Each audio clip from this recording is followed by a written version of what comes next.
Bueno, ya vamos a empezar.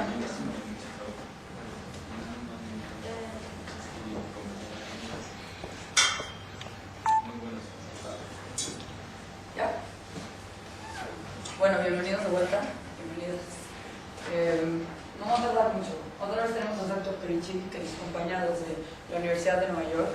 El día de hoy va a continuar con la charla de ayer, pero específicamente presentar uno de sus papers que es parte de su tesis de doctorado, titulado Todos eran putos, que está en la página de internet y en general en Google, ¿no? En inglés. Entonces, bueno, bienvenido otra vez, bienvenidos todas las personas que no hayan venido. Bueno, muchas gracias por todo y de nuevo a Estefanía, al CIDE por la invitación, y ha sido una experiencia muy buena y estoy muy feliz de poder presentar por más 2 horas hoy.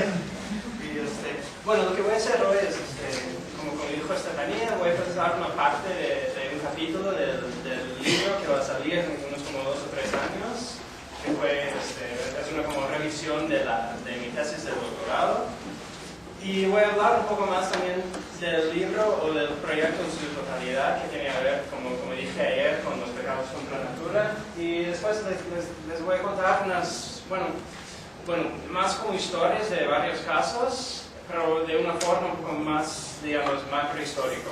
Entonces, ayer y la primera parte de la ponencia hoy es más como microhistoria, pero también hay esa parte de lo macro, ¿no?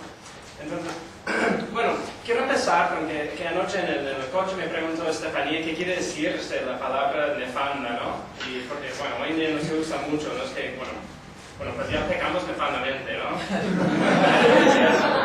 Bueno, ¿alguien sabe de dónde viene la palabra nefanda o sus raíces? O bueno, pensando en la, como digamos, la etimología, ¿no? En el texto decía que era como todo interacción sexual que no fuera entre como heterosexual. Todas las prácticas Nefando. Viene de non facere, de no hacer. Sí, bueno, tiene que ver con el negativo, proviene del latín y la palabra es bueno, la puse aquí y robé una imagen de Wikipedia sin vergüenza. Bueno, proviene del latín de snefages, que quiere decir más o menos, bueno, esas palabras, abominable, detestable, aborrecible, que viene de nefas, que realmente quiere decir aquí como lo no divino, o lo que funciona en contra de la ley divina, ¿no? Entonces, bueno, nada más para tener esto en mente, cuando estamos como utilizando este lenguaje oficial de designar estos pecados, ¿no? Entonces, bueno, quiero empezar hoy con el trabajo que había publicado hace unos años, pero estoy como revisando a un capítulo del libro que se llama Eran todos cultos y, bueno, me imagino que ya habían anotado que se escribe con H, ¿no? Y a varios españoles y mexicanos me dijeron que no, el artículo es muy bueno, pero no sabes escribir. Pues aquí se ve que eran con H, ¿no? Eran todos cultos. Y fue ahí que yo saqué el título del trabajo. Entonces, bueno, voy a leer como unos, no sé cuánto tiempo todavía, pero voy a empezar a leer un poco sobre este capítulo del libro y después voy a pensar en el libro y todo el proyecto más en su totalidad, ¿no? Y los varios capítulos y para hablar un poco como los varios temas del libro son como relacionados a lo contra la natura, los cuerpos, los deseos y todo eso. Entonces, bueno, ¿quién ya había leído el trabajo Eran todos cultos? Bueno, eso es bueno, que bien. Bueno, entonces, alrededor de las 2 de la tarde del día 15 de agosto de 1604, el día de la fiesta de la Virgen en Valladolid, que ahora es Morelia, Michoacán, 2 hombres purépecha, identificados como Simpliciano Cune y Pedro Quini, fueron atrapados en flagrante delito cometiendo el pecado nefando, digamos el nefario pecado de la sodomía, en un temazcal en la propiedad del padre Juan Velázquez, del padre Juan Velázquez Ranja, que fue el sobrino de 14 años, el sobrino del padre que descubrió a los 2 hombres en esta posición. Y según el muchacho de 14 años dijo que vio el uno encima del otro, desatacados los calzones como si fueran hombre y mujer. Cierro la citación. Y en su testimonio el sobrino relata cómo estaba buscando un día un caballo que había escapado de los corrales del tío cuando observó a través de las paredes del temazcal lo que creyó que eran, bueno, paréntesis, hombre y mujer que estaban ahí cometiendo algo carnal. Cierro paréntesis. El muchacho dijo que había escuchado unos ruidos que venían del hombre encima y que estaban empujando, o según su testimonio, dando rempuzones, como si estuviera encima de una mujer. Sin embargo, Juan, el muchacho de 14 años, luego se dio cuenta de que la persona abajo también parecía ser un hombre. El sobrino en apuro llamó al joven sirviente Nahua, Gaspar, del mismo padre, Juan Velázquez, para verificar si realmente era testigo de los hombres cometiendo ahí el pecado nefando contra la natura. Y una vez que el joven sirviente confirmó lo que estaba ocurriendo, el sobrino corrió a la plaza central para alertar a los primeros hombres que había encontrado ahí, que fueron 2 españoles, García Maldonado y Juan Hernández. Los hombres españoles regresaron con los 2 jóvenes al temazcal y observaron ahí lo que estaba ocurriendo entre Cune y Quini. Una vez que los hombres purépecha se dieron cuenta que habían sido descubiertos, el hombre que estaba encima, Cune, huyó a la iglesia de San Agustín, de la cual fue removido por la fuerza, en contra de los deseos del padre. Y bueno, se puede imaginar porque el padre quería el perro. Bueno, entonces fue removido por las autoridades locales y llevado a la cárcel. Sin embargo, Pedro Quini, aunque trató de escapar, fue aprendido rápidamente en sus calzones blancos mojados de sangre fresca. Por uno de los hombres españoles que entendía el lenguaje purépecha y obtuvo de Quini que Quini estaba ebrio y los dos, la verdad, habían tomado mucho pulque. Los detalles más interesantes de este caso, sin embargo, vienen directamente de los testimonios de Quini y después de muchos otros hombres que fueron implicados en este caso criminal de sodomía. Y aquí, bueno, hay que darse cuenta de que todos los testimonios están, bueno, en el documento están escritos escritos en español, ¿no? Y hay un problema como, digamos, metodológica para los historiadores, en el sentido de que no tenemos nada de purépecha original en que fueron dados los testimonios. Y hay que pensar si realmente, bueno, digamos, las palabras, las categorías y todo que se utilizan dentro del caso, realmente se pueden traducir del purépecha al español. Pero eso es un problema, bueno, digamos, metodológico que siempre tenemos con los casos criminales, los casos de la Inquisición, y nunca, o casi nunca, está incluido el lenguaje original, en que bueno, realmente se dieron los testimonios, ¿no? Entonces, ambos hombres, Quini y Quini, testificaron a través de intérpretes que tradujeron que tradujeron de su purépecha, que está referido en el documento como tarasca, la lengua tarasca, al español. Y como ya dije, desafortunadamente para los historiadores, los documentos escritos no incluyen nada del lenguaje original. A pesar de estos filtros coloniales y los problemas metodológicos asociados con los complicados procesos de traducción, estos testimonios ofrecen detalles importantes que ofrecen luz a algunos aspectos de la sexualidad y su regulación en el México colonial. Y bueno, ya empezando con uno de los primeros testimonios que fue obtenido el día 16 de agosto, Simpliciano Cune aseguró que tenía 20 años de edad y estaba casado con una mujer purépecha en San Agustín. La mujer se llama Victoria. Y no hizo ningún intento de negar que había sido encontrado en el Temazcal con otro hombre. Y dijo que sí, los dos fueron sorprendidos, que fueron sorprendidos juntos y entrepernados en el Temazcal.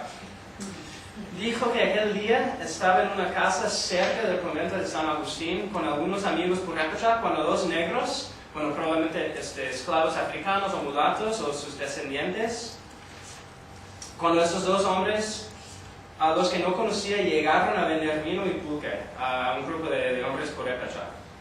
Habían estado bebiendo y tomando cuando un hombre purépecha desconocido, bueno, ya es el Pedro Quini, llegó a intentar vender una ropilla de paño azul a los demás. A pesar de que Quini y sus amigos dejaron pronto aquella casa y se fueron a los corrales detrás de la iglesia, este hombre los siguió, suplicándoles que compraran aquella ropilla azul. Y de acuerdo a Quini, eventualmente fue con el hombre porque estaba cansado y se sintió vencido de sus ruegos, ¿no? Al dejar la compañía de sus amigos, Quini le dijo al hombre con la tela azul que quería dormir. De nada, ¿no? Te voy a comprar la ropa y ya tengo sueño. Mientras que el hombre sugirió que fueran a un temazcal cercano donde, de acuerdo al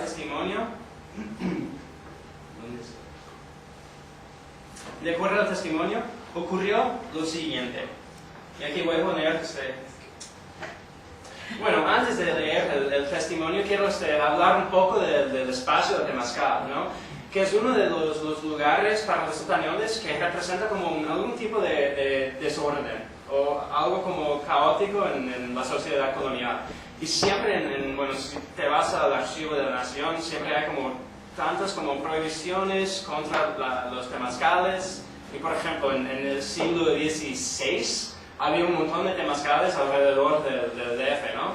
Y después, en el siglo XVII y XVIII hay como varias como prohibiciones contra los temazcales y siempre dicen las autoridades que no, ahí en la calor entran un montón de hombres y mujeres y es como, hay como, cosas que suceden ahí dentro. Pero bueno, tengo como dos visiones del temazcal, de siglos diferentes. Y aquí una imagen que yo saqué del archivo de la Nación, aquí en el DF, del siglo XVIII, que a mí me parece que parece que todo está bien como ordenado, y eso realmente fue uno de los temazcales que fue como aprobado por el gobierno el gobierno, ¿no? Y esta imagen, en cierto sentido, pero es que no tiene casi nada a ver con los temazcales que vemos aquí en este caso criminal, o el temazcal que vemos en lo que se llama el Códice Tudela, que se encuentra en UCLA en la biblioteca de Special Collections. Pero aquí tenemos otra imagen del temazcal. Y esa imagen, a mí me fascina. Antes de leer lo que está escrito ahí, ¿qué podemos decir de este dibujo, digamos? ¿Quiénes fueron que dibujaron la pintura? Nombres específicos, ¿no? Nahuas, ¿no? Los santificados. Sí. Los nahuas y los tlacuilos, ¿no? Que fueron los artistas o los pintores de los nahuas, ¿no? Entonces, ya se nota que esta parte aquí sí fueron los tlacuilos que producieron esta imagen, ¿no? ¿Y qué es lo que está, sucediendo en la imagen?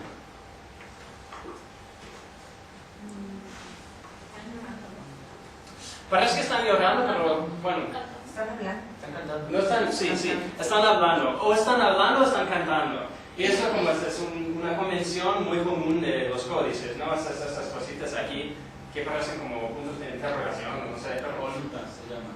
¿Cómo se llaman? Volutas. ¿Cómo? Volutas. Volutas. Volutas. Siempre se aprende algo, ¿no? Volutas. Entonces están saliendo la representación visual del habla, ¿no? Entonces, son palabras y no sabemos si están cantando o si están hablando, si es como si están rezando, pero nos parece que es algo como ritual, que está como asociado al temazcal. Que realmente para los nahuas era un espacio ritual para hacer como limpieza y purificación y para curarse y todo eso. Lo más interesante es, de la imagen, es como, la representación del agua aquí saliendo del temazcal, aquí también. Y ya se nota que hay un montón de gente y no sabemos lo que están haciendo ahí adentro, pero ya se nota que ¿cómo se llaman? Volutas. Que están saliendo las volutas, ¿no? del temazcal. Pero el español es lo más interesante, que fue escrito por un padre que hace parte del códice para explicar realmente qué es el temazcal para los nahuas o para la sociedad colonial. Entonces, aquí dice temazcal, horno o baño de agua caliente, de agua caliente, donde se hacían ofensas a nuestro Señor.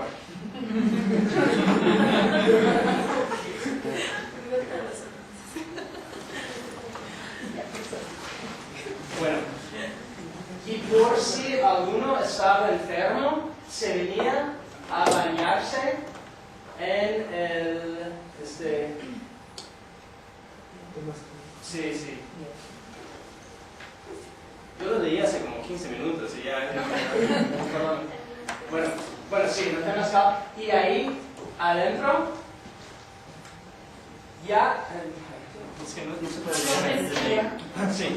Y ahí adentro acontecía meterse en este baño muchos hombres y mujeres. Y allá adentro, en la calor, hombres con mujeres y mujeres con hombres y hombres con hombres ilícitamente se usaban. Aquí está. Dice, mujeres y hombres. Hombres con mujeres y mujeres con hombres y hombres con hombres ilícitamente se usaban. Y lo que, bueno, estábamos hablando ayer sobre la desaparición, ¿no? Del lesbianismo, ¿no? De la sodomía femenina. Y ni entra aquí en como un concepto, una posibilidad de lo que se puede suceder en el temazcal. Y bueno, el resto dice, y en México había hombres vestidos en hábito de mujeres y estos eran sométicos y hacían los oficios de mujeres como es de tejer e hilar. Entonces, bueno, ya se ve que es una quebra teórica, ¿no? Entre el concepto del temazcal para los nahuas y los tlacuilos y todo, y para los españoles, que realmente representa un espacio un espacio desordenado, tanto que las pulquerías o otros lugares que producen como varios problemas sociales para las autoridades coloniales, ¿no? Entonces, bueno, ya estoy regresando al caso criminal.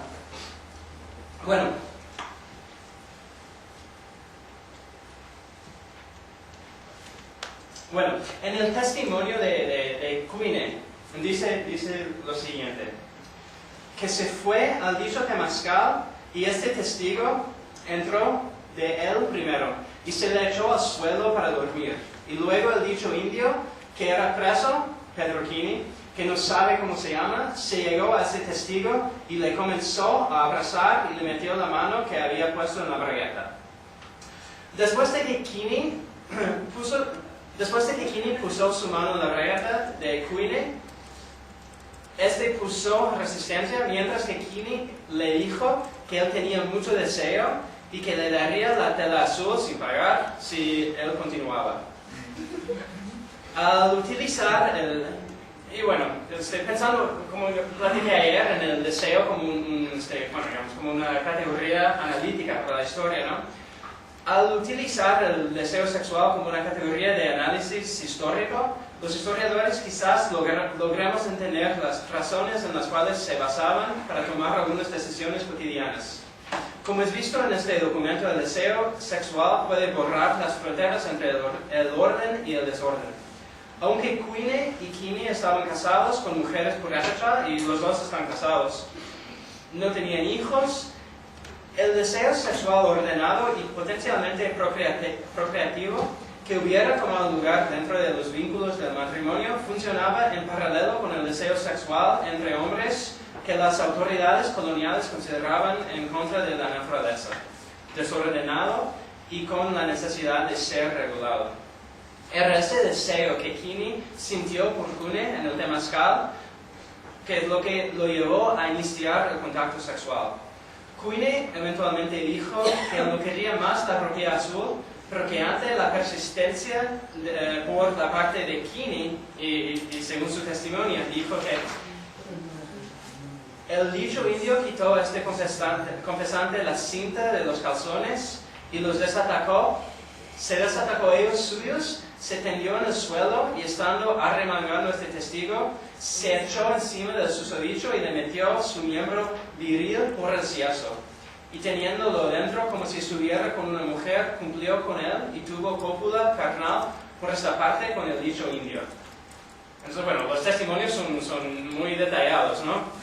Y bueno, yo me acuerdo que la primera vez que lo leí, que realmente ni podía creer lo que estaba leyendo, que fue el primer caso hace como 10 años que había encontrado, cuando estaba como apenas empezando el doctorado y ni sabía qué quería decir si eso, y tuve que irme a un Sanborns a ver un diccionario que estaba ahí adentro para buscar la palabra. Pero bueno, los testimonios son... Yo voy a poner unos 4 segmentos de testimonios aquí, pero este caso criminal es de como 150 folios, que son como de 2 lados, ¿no? Entonces realmente es un caso de como 300 páginas, y todos así. Entonces cuesta un poco de trabajo de leerlo. Bueno, fue en este preciso momento, y según el testimonio, cuando acabó de haber tenido la dicha cópula carnal y despranando en el sieso del susodicho, que Cuine volteó hacia la puerta y vio a los 2 españoles y a los 2 muchachos, y que él se fue y escapó a la iglesia cercana. En respuesta a las preguntas, después de que fue como aprendido por las autoridades, en respuesta a las preguntas específicas que le hicieron en el curso del interrogatorio, declaró que no sabía de dónde había salido la gran cantidad de sangre en los calzones blancos. Y al final la ropa azul no había sido dada en intercambio por sexo, pues la había comprado a Kinney. El testimonio de Kinney arroja aún más detalles interesantes con respecto a su actividad sexual con otros hombres. Y cuando estaba leyendo el caso criminal en el archivo, yo pensé que realmente iba a ser como una cadena de acusaciones falsas, por ejemplo, de denuncias que no iban a tener nada que ver con lo que realmente había sucedido. Y lo interesante de ese caso es que empezamos en este temazcal con esos dos hombres, y desde ahí todos se van como denunciando a otros, y todos son como, bueno, la mitad como escapa, y nunca acaba siendo como preso por la justicia, ¿no?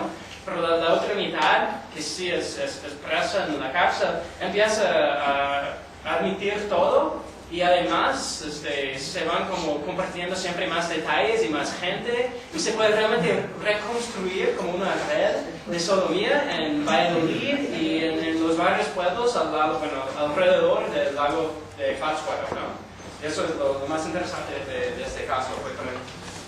Entonces, bueno, el testimonio de Kinney arroja aún más detalles interesantes con respecto a su actividad sexual con otros hombres, y no con Queenie. En su primer testimonio, también tomado el día 16 de agosto del mismo año, de 1604, Kinney declaró que él era de Tzintzuntzan y que estaba casado con lo que él se llama la India María. Declaró, hay muchas Indias Marías.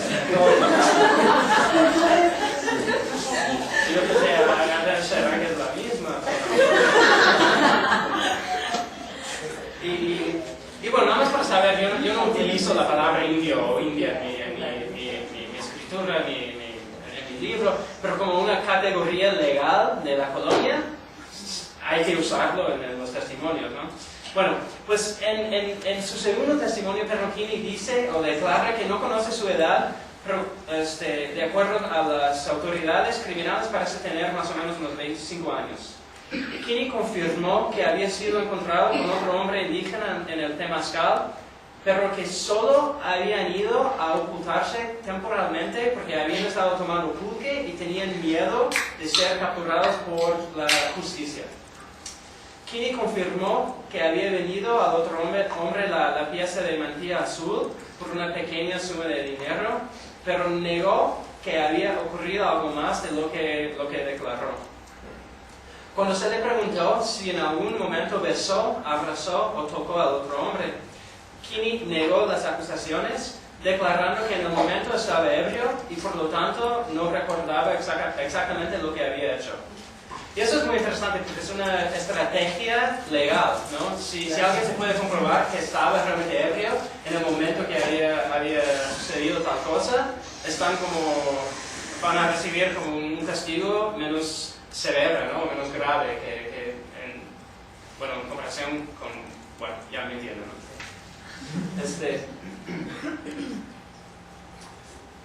Bueno, en su segundo testimonio, tomado el día 18 de agosto, en el carreo con Queenie, ¿y saben qué es el carreo?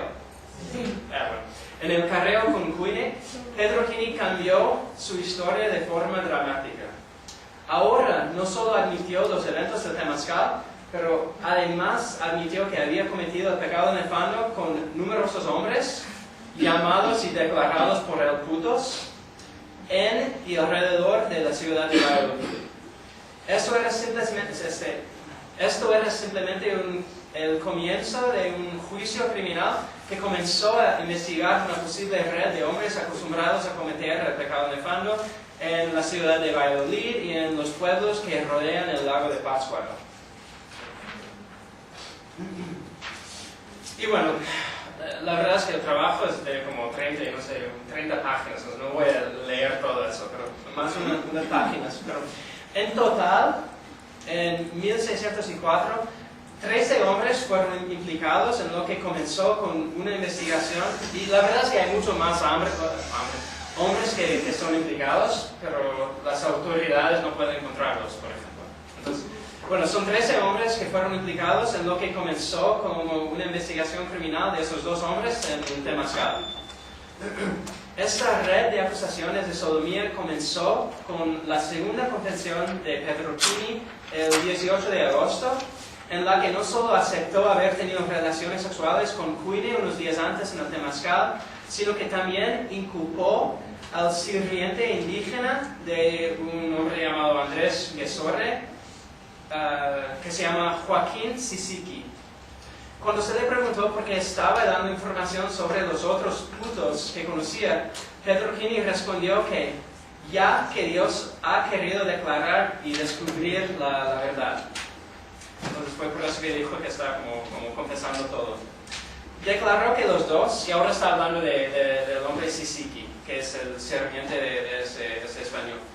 Declaró que los dos habían tenido sexo varias veces y que Sisiqui, paréntesis, le sirvió de mujer ambas a 2 veces, y el testigo fue el hombre, y ambas a 2 le metió su miembro viril por reciazo y desplanó y tuvo cópula carnal con él.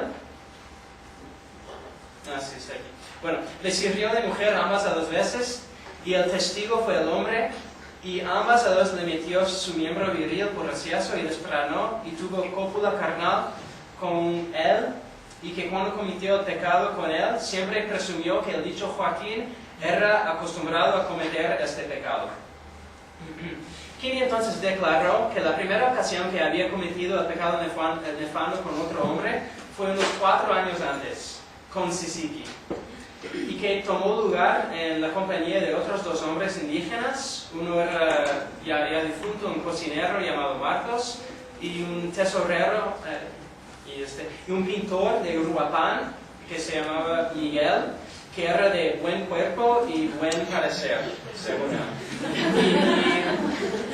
Bueno, creo que hacia atrás.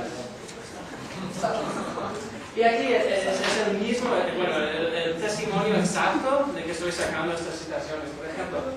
Y aquí dice, bueno, y el otro era un indio de Uruapan, pintor hermoso, que no sabe cómo se llama, más de que es un indio de buen cuerpo y buen parecer. Y que el dicho Joaquín le ha dicho que está todavía vivo, y aunque estos no se hallaron presentes a lo que tiene declarado. El dicho Joaquín le ha dicho que eran todos putos y que acostumbraban a cometer el pecado nefando, y que el susodicho le daría razón de ello. Entonces, bueno, a mí me gustan mucho los documentos, ¿no? Entonces, bueno. Ese Sisiqui de Uruapan eventualmente fue atrapado por las autoridades y además juzgado por el pecado nefando dentro del corte, ¿no? El testimonio de Quini fue corroborado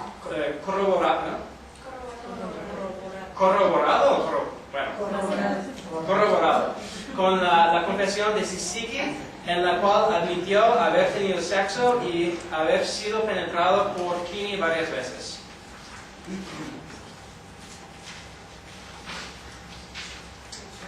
Y bueno, hay muchas más denuncias. Bueno, y no voy a leer todos, pero aquí tenemos más o menos una mapa de cómo empiezan lo del Temazcal con Simpliciano Quini, el Roquini, y se van como denunciando a varias otras personas.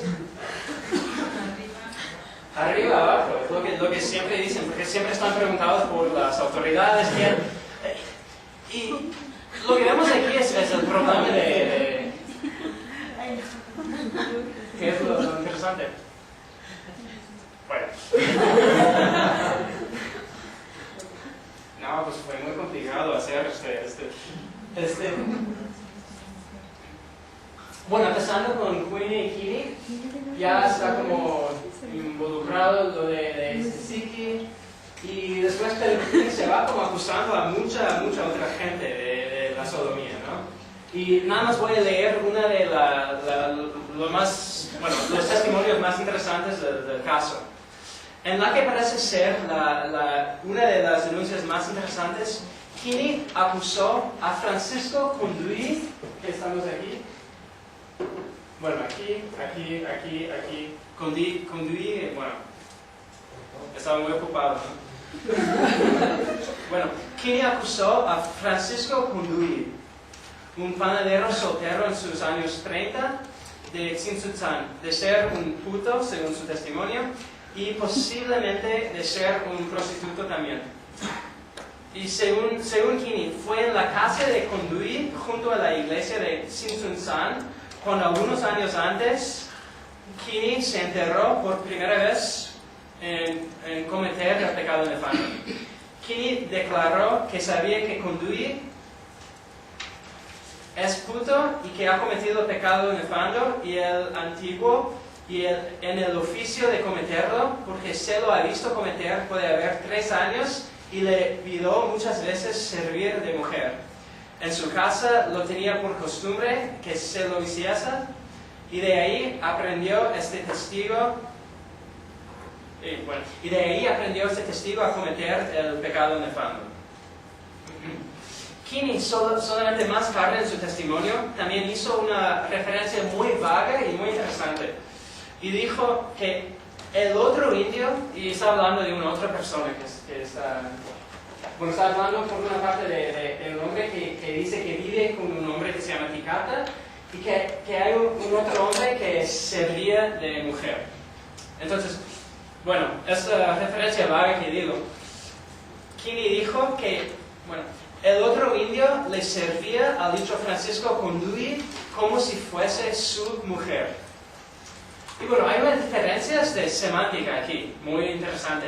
En todos los testimonios siempre dicen así, que le sirvió de mujer o le sirvió de hombre, o quien estaba como arriba o abajo. Pero este es el único momento en el caso criminal en que dice que había un indio que le servía, a través de mucho tiempo, ¿no? Que le servía al Francisco Conduí como si fuese su mujer, en vez de decir, hicieron sexo como si fueran hombre y mujer.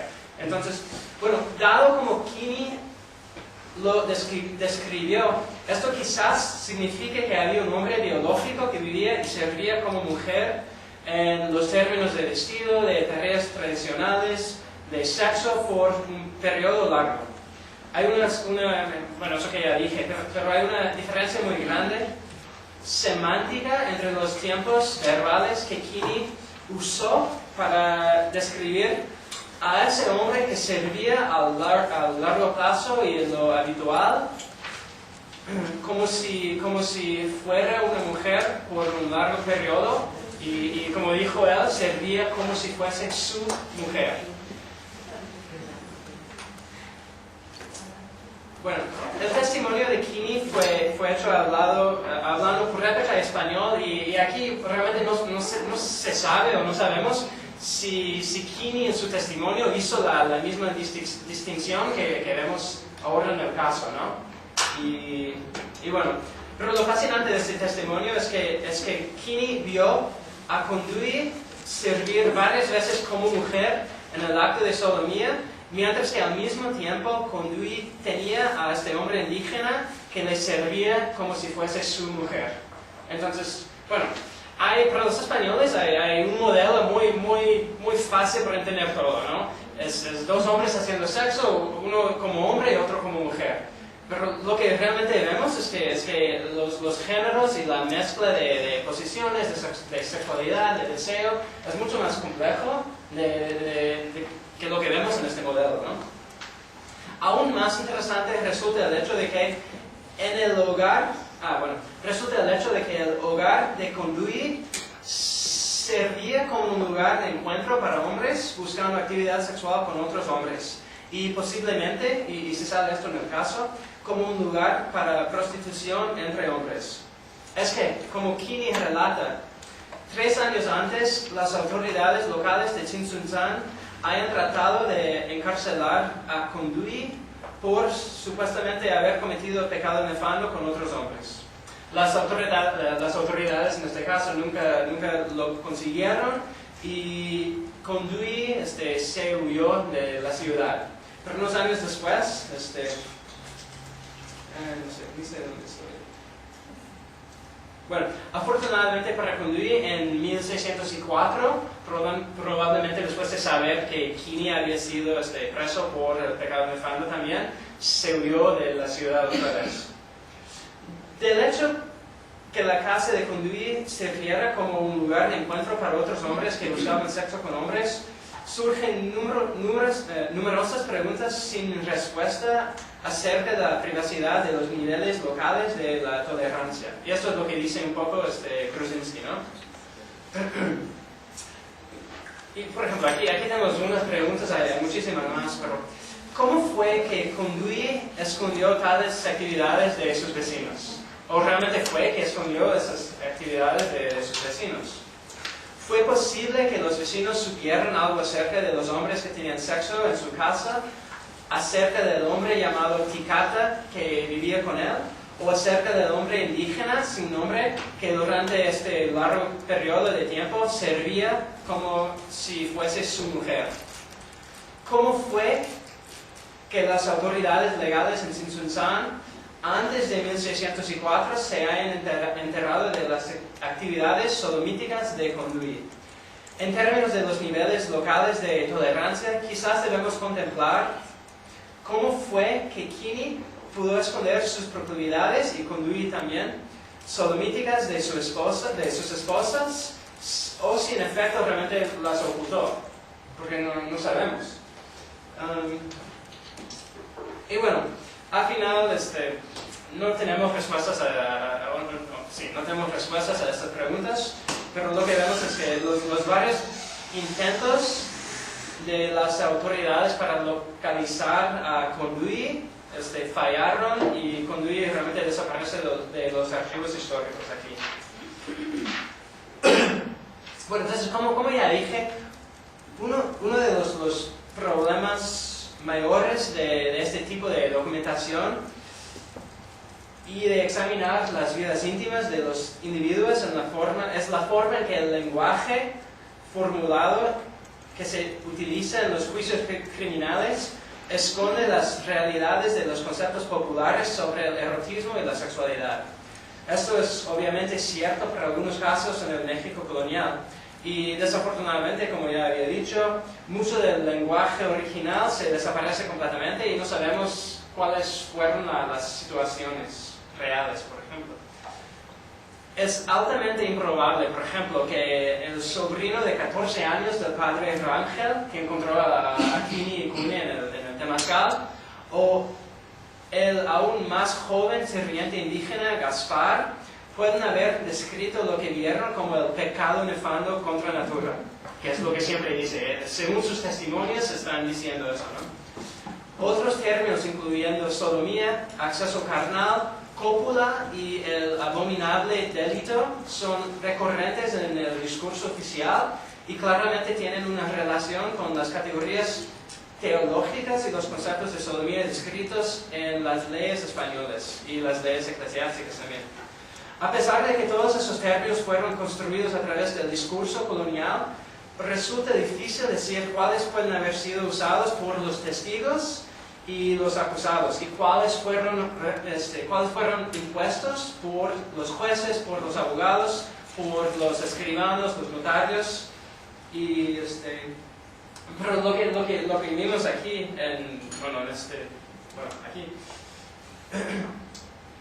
también se puede sacar un lenguaje popular de la documentación, y vemos eso por el uso, las autoridades nunca utilizan la palabra puto, pero como dije ayer también, se utilizaba esta palabra para designar a los otros, y también como un término a veces autorreferencial, ¿no?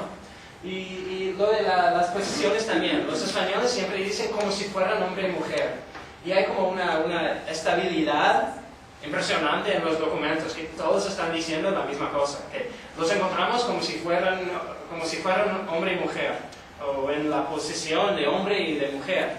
Pero lo que dicen en los testimonios, y tiene que ver un poco con sacar a veces las palabras un poco más populares o un poco menos cultas, vemos aquí que los testigos están hablando en términos de quién estaba arriba o quién estaba abajo.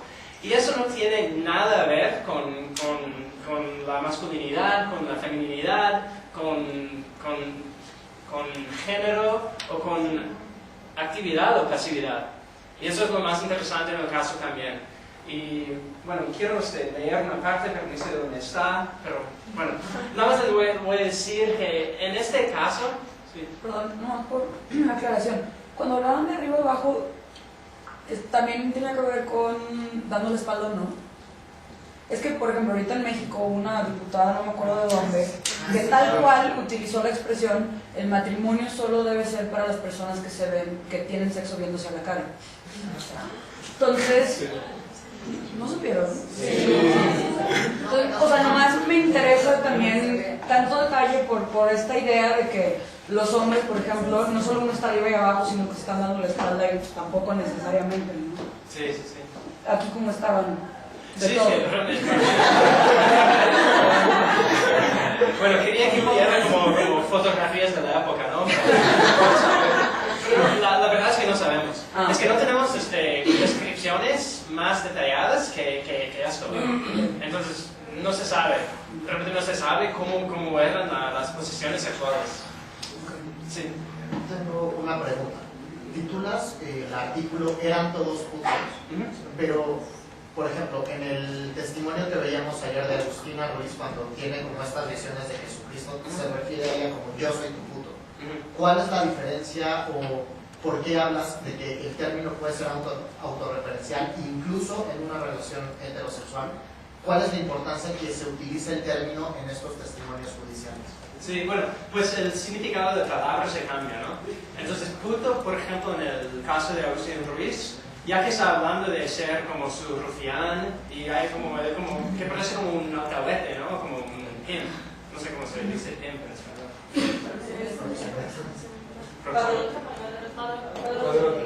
Padrote. Bueno, Jesús es el padrote. Bueno, digamos, en este caso, sí. La palabra de puto fue utilizado como referencias a la prostitución, ¿no? Y nada más sabemos esto porque no tiene nada que ver con sexo entre los hombres, y está diciendo palabras como rufián también. Y en todos los demás, es la única vez que yo, por ejemplo, en los casos criminales o de la Inquisición, había visto el término puto así, como referencia a la prostitución.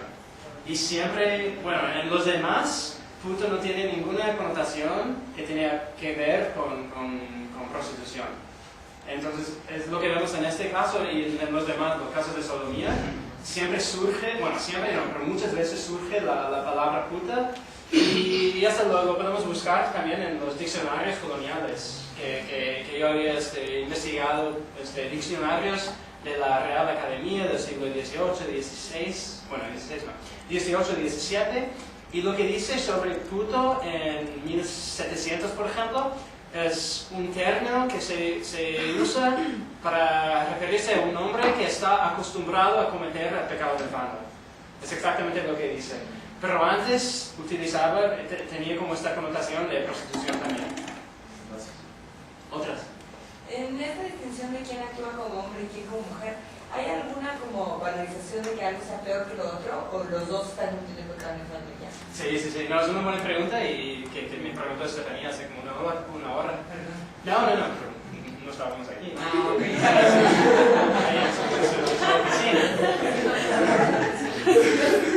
No, pero se cambia mucho y depende del contexto cultural y geográfico. Entonces, por ejemplo, en España, en esa misma época, en el siglo XVI, XVII, era siempre la persona de abajo o lo que era penetrado que fue castigado más fuerte, y lo de arriba mucho menos. En el contexto de la Nueva España, y yo creo que esto tiene mucho más que ver con la jurisdicción de la Inquisición que era en España, en comparación con la justicia criminal en la Nueva España, que tenía la jurisdicción sobre la sodomía, los dos eran como castigados igual, casi siempre. Entonces, y la otra cosa que quiero decir es nada más en casos de sexo violento, en que la persona penetrada se puede realmente comprobar que fue muy violento a través de como un examen, ¿no? Bueno, examen por un cirujano o médico o algo así, que el acto fue algo muy violento, que no va a ser como castigado. Entonces, nada más en este caso. Pero eso también es muy interesante, que no existe una categoría lingüística para decir violación, que no existe en la colonia. No hay nunca esa palabra. Y cuando te vas a los archivos, a veces buscas violación en los catálogos y todo, y si encuentras casos de violación del siglo XVI, XVIII, pero nunca se utiliza esta palabra violación en los casos, porque nada más había estupro. Y estupro tenía como una definición muy específica. Y saben qué es estupro. Okay. Bueno. Sí. El estupro es tener sexo con menores. ¿Tienes que qué? Tener sexo con menores. No, con menores no. El engaño, la obtención de la cópula mediante. ¿Qué? La obtención de la cópula mediante el engaño. Sí, tiene mucho. Bueno, en la época colonial, estupro era nada más sexo con una virgen. Entonces, por ejemplo, no se puede estuprar una esposa, por ejemplo. O una... Sí, no, pero realmente... Tener sexo con una virgen. Hoy es como tener sexo con secuestrar, ¿no? No, hoy no. No, eso es con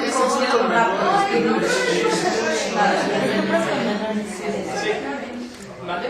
Para menores, ¿no? Sí.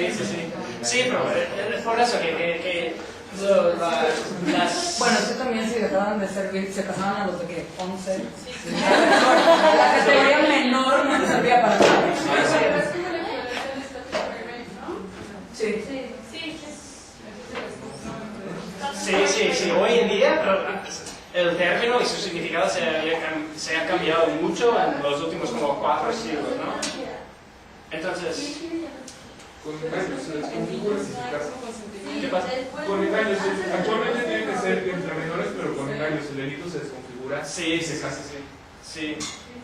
No, pero lo de engaños sí en la colonia también.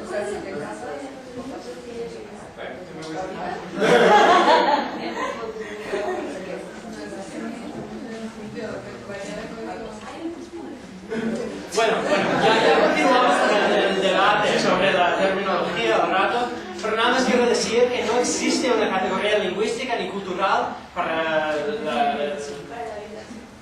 violación. Entonces nada más había estupro para hombres y mujeres, y las mujeres que habían sido estupradas siempre eran o menores de edad o vírgenes, y no existen casos de estupro o casos criminales de estupro que tienen que ver con mujeres, por ejemplo, con viudas, con esposas. Si no eras virgen, ¿no había estupro? No, que no existe un crimen en la colonia, digamos, en España. Sí, pero lo que estoy diciendo, que es muy problemático, ¿no? Y vimos la misma cosa con sexo violento entre hombres, que ni existe esta categoría de estupro, que no hay nada, es nada más sodomía. Entonces no es... Bueno, ¿me entienden, no? Sí. Dos preguntas. Que si encontraste, en los casos, alguna diferencia étnica significativa. O sea, ayer Sí. entendí que Agustina no era india. No, era mestiza. Ajá. Y bueno, estos casos sí. Y si hay como alguna marca, o sea, de la distribución geográfica, se concentran, no sé, más en el área del altiplano o núcleos urbanos. Sí. Bueno, son buenas preguntas. Lo de la etnicidad, yo voy a hablar al rato y tengo como un chart, un dibujo, como un geográfico, no sé, que habla un poco de eso. Y lo de la geografía, lo que se anota es que hay lugares como privilegiados en que se encuentran casos de sodomía. Y son lugares como, por ejemplo, bueno, siempre la iglesia, ¿no? El confesionario, los navíos entre España y las Américas. ¿Cómo que el confesionario? ¿Cómo? ¿Cómo que en el confesionario?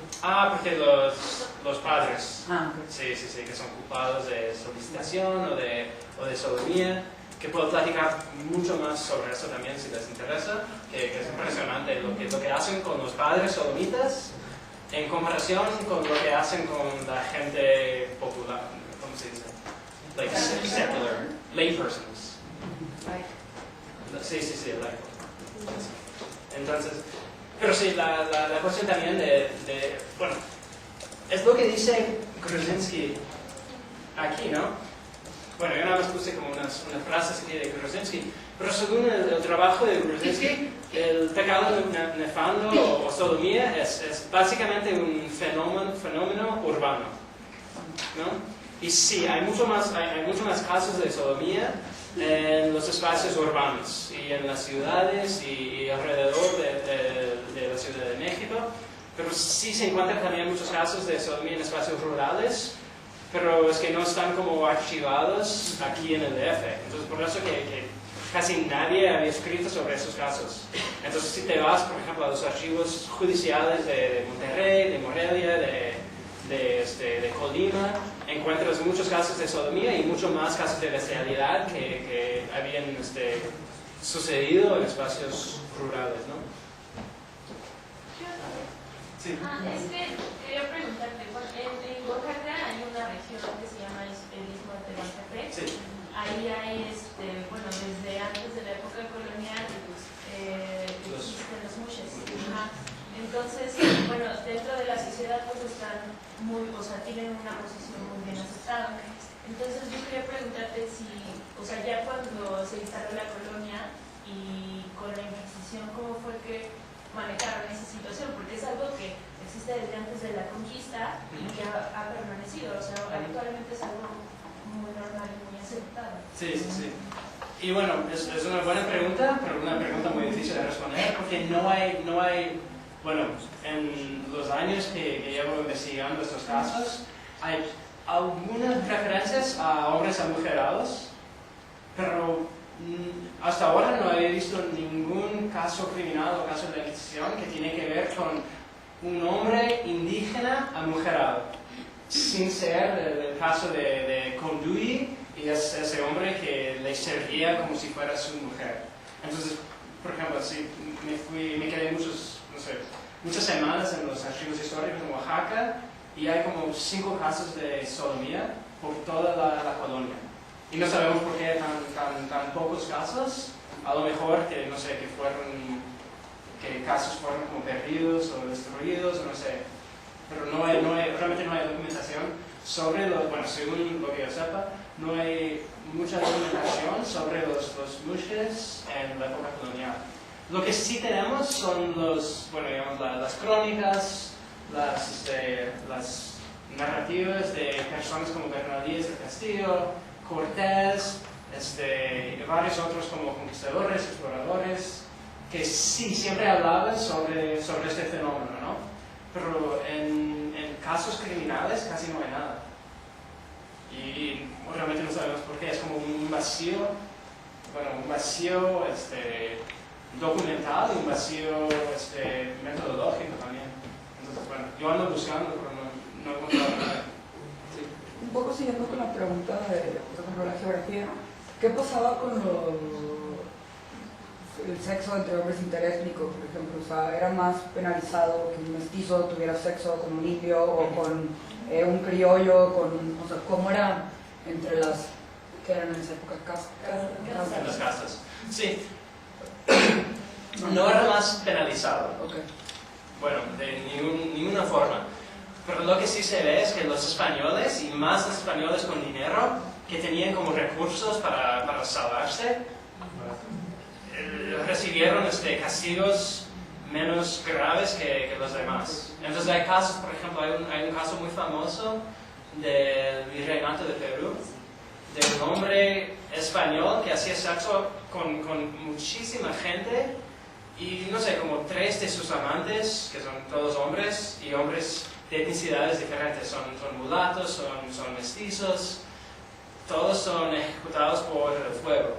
Y el español se escapa y realmente no es castigado y además llega a ser como el alcalde de la ciudad. Entonces, y es lo que se ve también con los padres españoles. Por ejemplo, bueno, al rato voy a poner ¿cómo se dice? Un chart. Una tabla de varios castigos y vamos a ver cómo se han cambiado los castigos a través de los varios siglos. Pero se nota que se puede comparar fuertemente los castigos de los españoles con muchos recursos y los padres con los demás. Bueno, dice dónde estoy. ¿Otras preguntas? Sí. Si no es relevante, ¿por qué? Bueno, ¿por qué es tan detallada la descripción de todo lo que hicieron y quién estaba arriba y quién estaba abajo? Es una buena pregunta. Bueno, porque fue la forma de comprobar si había realmente sucedido o no el acto de penetración. Porque como dije ayer, el acto de masturbación mutua o de tocarse con los otros, sí era como criminalizado, pero casi nunca hay como castigos para eso. Entonces, llega a esta pregunta, bueno, central, de que si había penetración anal o no. Entonces, por eso, a veces empieza, bueno, y por eso en el caso de Agustina Ruiz, su primer testimonio tiene mucho menos detalles. Y lo de Pedro Regini también. Dice que no, sí, bueno, estábamos en el temazcal, pero bueno, nada más tomamos pulque y teníamos miedo. Y es nada más en el segundo y el tercero y el cuarto y en el quinto testimonio que se van como más detallados, que se cuentan más detalladamente todo lo que había sucedido, ¿no? Y creo que tiene que ver también con el proceso judicial, que muchos de esos hombres se quedan como meses y a veces hasta años en la cárcel esperando el juicio final, ¿no? Entonces, bueno, si te quedas como una semana en la cárcel colonial, bueno, de repente todavía no tienes tanto miedo de decir realmente todo lo que había acontecido, ¿no? Y después de como 5 meses ya has pensado un poco mejor. Entonces, y también para corroborar los varios testimonios. Y por eso que funciona, bueno, a veces, muchas veces no funciona el careo, pero muchas veces sí. Funciona en el sentido de que se pueden realmente ver si los testimonios están diciendo la misma cosa, ¿no? Sí. Una vez que te acusaban, ¿era muy poco probable que te salvaras de la ejecución? No, la verdad es que hay poquísimos casos de ejecución por sodomía en la colonia. Entonces, bueno, en el trabajo de Brzezinski está hablando de un caso muy famoso de 1657-58 en que 14 hombres son quemados entre Puebla y entre el DF, ¿no? Por sodomía. Pero ese es el caso más, ¿cómo se dice? Sí, más extremo, ¿no? De eso. Y este caso de 1604 de los hombres Purépecha, en que al final 4 hombres son ejecutados por el garrote, que es una forma de estrangular, que es más como bueno, digamos, simpático que el fuego, según los españoles, ¿no? Y hay muy pocos casos, hay como, bueno, de lo que tenemos documentación histórica, porque realmente no sabemos cuántas personas fueron que fueron matados por sodomía por las autoridades. Entonces, después de estar años y que su proceso durara tanto tiempo, ¿solamente se consideraba como una especie de falta cívica? Sí, creo un poco más. Y bueno, vas a ver los castigos en como 5 minutos. Okay. Sí, que voy a poner la tabla con todos los castigos. Y bueno, hay varios. Y es más como una infracción civil, por ejemplo, que hay, bueno, siempre hay como lo de vergüenza pública, hay lo de latigazos públicos y algunas cosas mucho más graves a veces. Entonces, bueno, ya que falta como una hora, creo que voy a dejar lo de Guerra a todos los puntos, que espero que sea publicado por el CIDE en los journals, y ya está todo traducido al español, que yo no hice la traducción, pero... Entonces, les quiero platicar un poco sobre el libro en su totalidad, ¿no?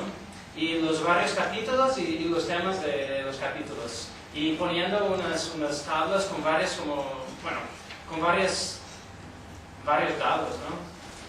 Dados que tienen que ver con edad, con crimen, con el castigo, con etnicidad y todo eso.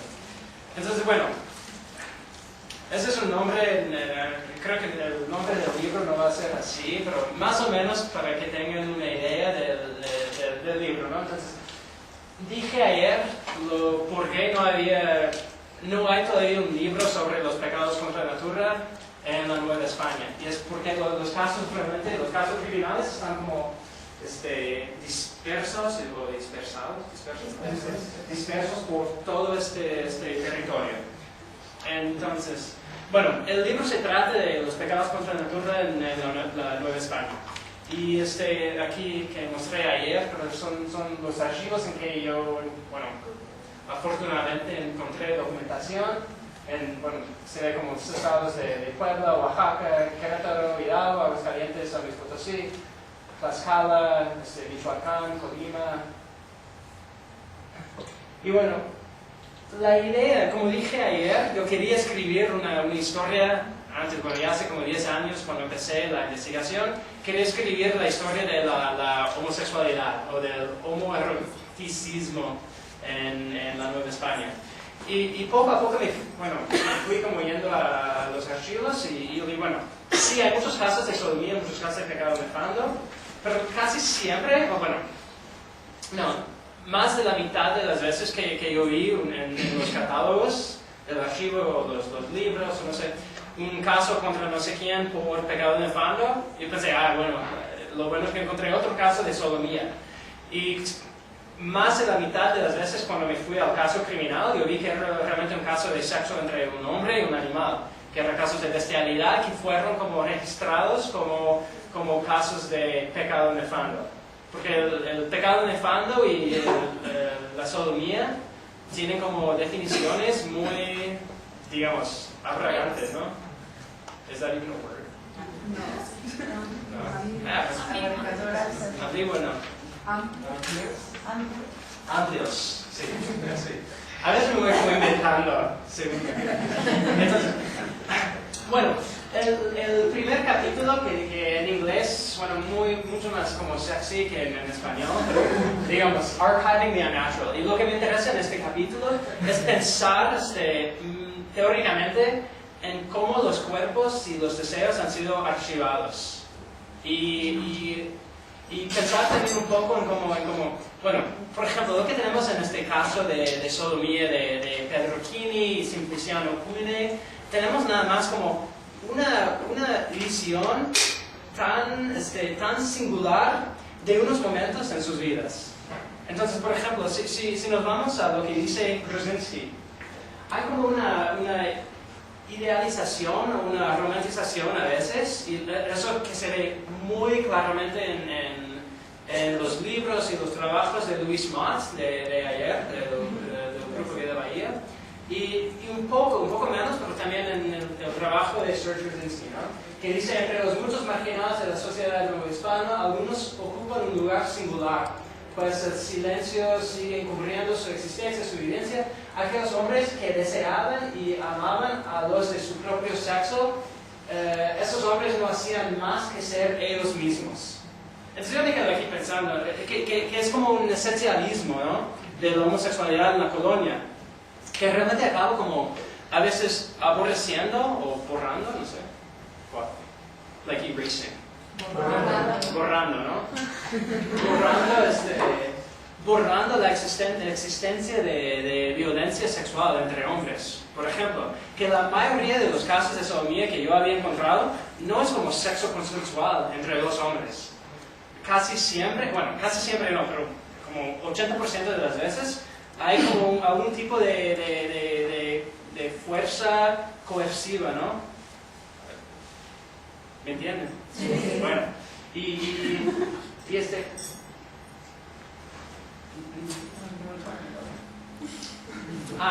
bueno, entonces lo que estoy intentando hacer en este capítulo, el primer capítulo, de hablar y pensar, como lo que vemos es nada más como un momento singular en la vida de alguien que fue archivado en una forma que realmente no nos da una realidad histórica, pero nos da como varias impresiones y representaciones, muchas veces también equivocadas o ambiguas, de un momento sexual en la vida de alguien.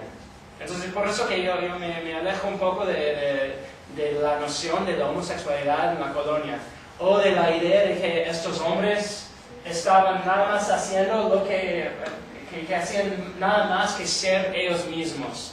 Digamos que yo no creo que existía... Bueno, yo no sé, pero lo que yo había visto en los casos es que hay poquísimos casos en que se utiliza la palabra puto de forma como autorreferencial o como una forma realmente de identidad, ¿no? Entonces, lo que yo sí veo es que hay como una mezcla de deseos, de identidades, de urges sexuales y todo. Entonces estoy como intentando problematizar todo esto un poco en el primer capítulo. Bueno, estoy dividiendo el libro entre tres temas que tienen que ver con relaciones eróticas entre los humanos, entre humanos y animales, y entre humanos y lo divino, ¿no? Y aquí, bueno, el capítulo de Eran todos putos es como hace una parte, como la mitad de este capítulo, en que realmente estoy intentando hablar mucho más de la cuestión de la subcultura de sodomía que se encuentra en espacios urbanos, tanto que en espacios rurales.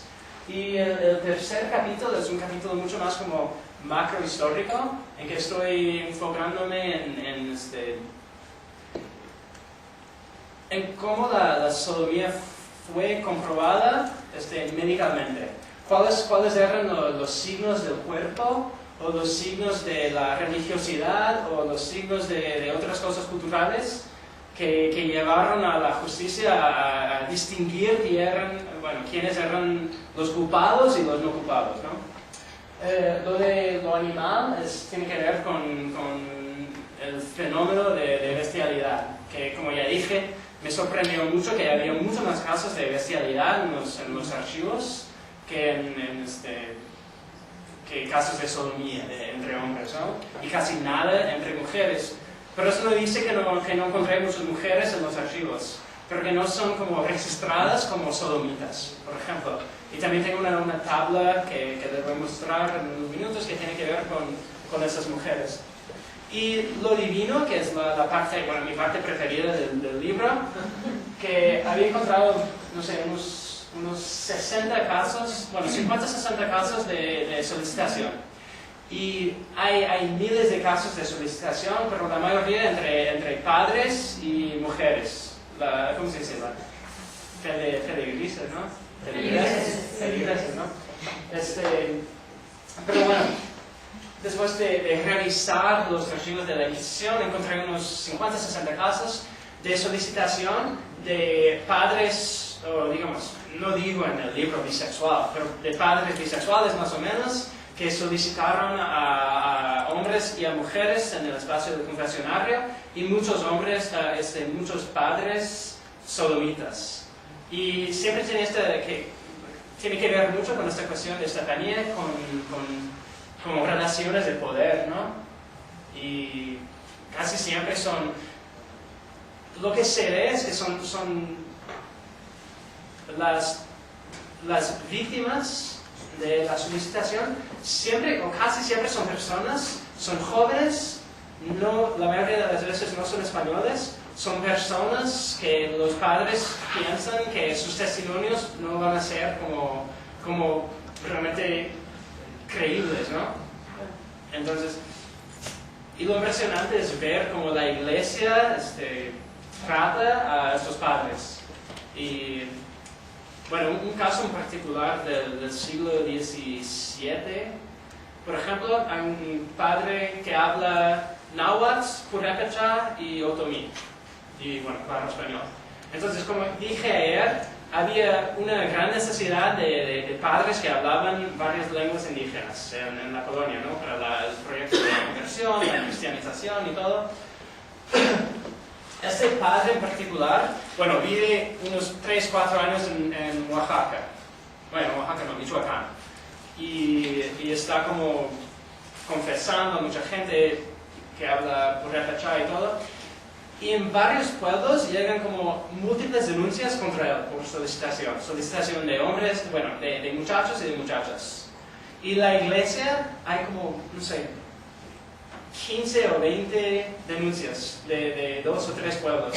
Y la iglesia dice que, bueno, vamos, lo ponemos ahí más al norte, ¿no? Que pueden utilizar más su otomí, por ejemplo. Y unos 5 años después ya llegó como un montón de denuncias contra el padre. Y después lo ponen en otro sitio. Y después hay como un espacio de 10 o 15 años y no sé, como 60 o 70 denuncias de varias personas en varias regiones de la Nueva España y en varias lenguas también. Que son las 3 lenguas que habla el padre. La Inquisición finalmente lo aprende, lo juzga, busca y al final dice que bueno, se va a hacer como retirado y tiene que quedarse dentro en un convento por un año a rezar. Y no puede confesar a más gente.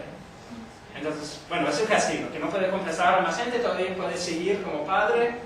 Él hace el padre, admite que lo hizo, entonces no es que está como negando, pero dice que sí, pues no fueron tantos, pero sí, unos aquí, unos ahí.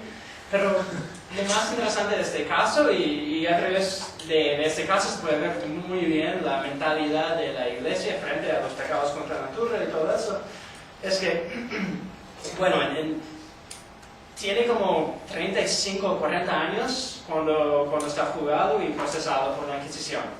Y ya no tiene derecho de confesar a las personas. Unos 10 años después, hay como una última página del caso que dice que ya que el padre tiene 50 años y ya no existen los ardores de la pasión en su cuerpo, y porque tenemos más padres que hablan lenguas indígenas para el proyecto de la conversión y todo eso, ya se puede confesar a todos los demás. Entonces, bueno, como estaba diciendo ayer sobre esta idea equivocada de un espectro entre la tolerancia y la represión, este es un caso en que realmente como quebra este binarismo, ¿no? Binario. Y bueno, el último capítulo que realmente es el capítulo en que aparece Agustina Ruiz, pero muchos más casos bueno, los detalles son impresionantes y espero mucho que mi libro sea traducido al español algún día, porque sería... No, pues quiero que sea leído aquí en México, ¿no? Pero bueno, son actos de polución y actos que realmente no caben cómodamente dentro de la categoría de pecado contra la natura, por ejemplo. Y bueno, les puedo platicar un poco más sobre los casos que tengo ahí. Pero voy a pasar a estas tablas que dije para tener una idea más amplia de los casos. Entonces, ¿se puede leer desde atrás? ¿Más o menos? Bueno. Sí. Bueno, entonces, de los más o menos 150 casos de sodomía entre hombres que había encontrado en los archivos, le puse como 10 aquí. Nada más para tener una idea de las etnicidades, de los lugares y los espacios, la geografía, digamos, la geografía nefanda y los castigos. Entonces, si nos enfocamos primero en las etnicidades, realmente se ve que hay etnicidad aparecen todas las etnicidades. Y como ya dije, está como relacionado completamente y muy íntimamente a cuestiones de poder, de recursos económicos, de recursos políticos, ¿no? Entonces, pero aquí vemos que en el caso de eran todos putos, son todos hombres por repechar. En el caso de Serge Brzezinski son 15 hombres y realmente son mucho más, que creo que está escribiendo sobre como 130 personas, pero la mayoría nunca son como aprendidos por la justicia. Es como son grupos interétnicos, ¿no? Entre como español. Bueno, hay pocos españoles, pero sí hay. La mayoría como mestizos, indios, mulatos, negros. Tenemos también muchos españoles, mulatos y todo. Entonces, bueno, sí hay de todo. Hay relaciones sexuales interétnicas que no son castigados más que otras relaciones, pero todo tiene que ver con esta cuestión de poder, ¿no? Bueno, pensando en lo que estoy llamando una geografía nefanda, que son los espacios físicos y los espacios culturales en que realmente aparecen o que suceden estos casos o los actos de sodomía, ¿no? Y vemos, bueno, en el caso de Eran Todos Putos, hay actos de sodomía dentro del temazcal, dentro de la iglesia, que no tiene nada que ver con padres, pero bueno, es un espacio oscuro que a veces te vas, ¿no? Casas privadas, cuartos, bueno, son como albergues o albergues, I think that's Portuguese, pero como, sí. Bueno, hoteles, ¿no? Digamos, posadas, hoteles, o cuartos como alquilados, fiestas muy populares y bueno, la cuestión de la fiesta es muy interesante porque hay también un caso espectacular de un padre que se llama, no me acuerdo cómo se llama, pero es un caso de aquí del DF del siglo XVIII, de un padre que se va a denunciar a la Inquisición que había tenido sexo con 5 hombres. Entonces el padre se va a la Inquisición y se confiesa. Y dice que, bueno, he hecho sexo con 5 hombres. Y ahí es la cuestión del testimonio, ¿no? Ahí empieza, bueno, me imagino que el padre no pensaba que iba a ser como, o que iba a estar preso y que iba a quedarse mucho tiempo en la cárcel. Pero eso sucede. Y después de no sé cuántas semanas dice que, pues, la verdad es que no fueron 5, fueron 128. Y yo no sé cómo, ni si, bueno, a lo mejor tenemos un diario que infelizmente no tenemos, pero cuenta a través de no sé cuántos días de testimonio y realmente se queda como el escribano con el padre todo el día. Escribiendo su testimonio. Y ahí llega como, ya son las 5 de la tarde, estamos cansados, entonces vamos a empezar de nuevo mañana a continuar con testimonio. Entonces después de como 4 o 5 días, acaba el testimonio del padre y los detalles son tan interesantes y tan ricos de unas redes de sodomía dentro de la Ciudad de México en el siglo XVIII. Y hay como varias fiestas y el padre dice que está como que se va o se iba a unas fiestas que siempre había un montón de putos según él y muchos hombres amujerados y hay redes de prostitución de muchachos indígenas con los padrotes también indígenas. Entonces el padre está haciendo sexo con todo el mundo y bueno, todo esto para decir que sí, las fiestas son importantísimas dentro de esta geografía nefanda y los padres también están como participando a veces, ¿no? Ya dije que en los puertos, en los castillos, en los navíos y muchas veces en el campo. Eso es lo que se ve cuando encuentras como casos de sodomía que no están registrados aquí en el AGN, pero en los otros archivos. Más provinciales, archivos judiciales, archivos locales. Bueno, la última cosa que les quiero decir sobre sobre eso son los castigos, ¿no? Y se ve poco a poco que se va disminuyendo la gravedad del castigo. Entonces aquí al inicio del siglo XVII hay mucha gente que es como ejecutada, ¿no? Por la sodomía, que tiene que ver con tu pregunta, ¿no? Entonces son 4 de los 6 hombres purépechas son muertos por la justicia en 1604. Aquí tenemos 14. Y luego se ve que no hay como una estandarización. Bueno, de los castigos. Entonces, por ejemplo, sí hay leyes centrales, pero hay tantas leyes y tantas como recopilaciones de leyes en la colonia que realmente nadie se sabe cuáles son los castigos para los delitos. Entonces se ve a veces como en 1800, en 2 pueblos al lado el uno del otro, un hombre juzgado por sodomía recibe 2 años de trabajos forzados en un presidio, y en el otro pueblo el mismo año, que son como 10 kilómetros, recibe la pena de muerte por el mismo crimen, ¿no? Pero lo que vemos es que muchas de estas sentencias son revocadas por la audiencia, o por que hay como los cortes locales, ¿no? Que no saben, nada más están como castigando, y tienen como 20.000 leyes que dicen cosas completamente contrarias a veces, pero siempre la audiencia, que tiene que ver con los defensores de los acusados o de los reos, que se apela a la audiencia y dice que, bueno, ya no se debe utilizar la vergüenza pública en el siglo XVIII, ya no se debe utilizar la pena de muerte en esa época por la sodomía, y casi siempre la audiencia recibe la apelación y le hace caso, ¿no? Y cambia la sentencia de los cortes locales. Eso es lo que vemos aquí. Pero bueno, hay como ejemplos de 10 a 15 a 20 años de trabajo forzado, trabajo público, muchos destierros, a veces por tiempo de 1 año, a veces por toda la vida.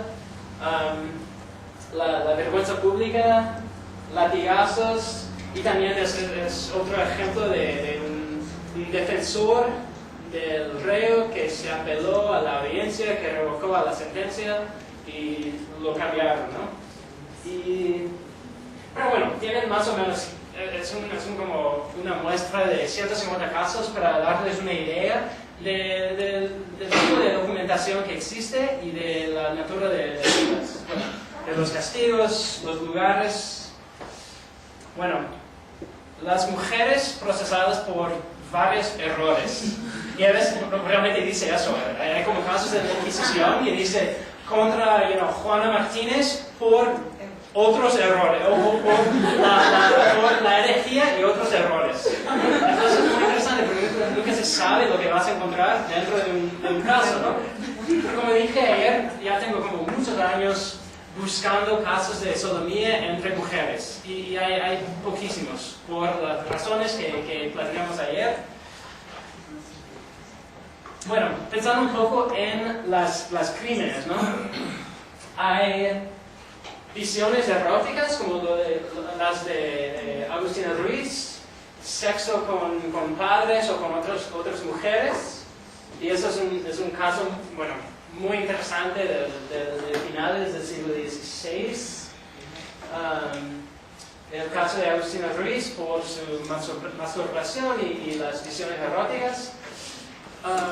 También me preguntó antes Estefanía sobre sodomía heterosexual, que si realmente es un crimen en la época y si hay evidencia de este crimen. Y bueno, sí, es un crimen, si hay evidencia, hay poquísimos casos.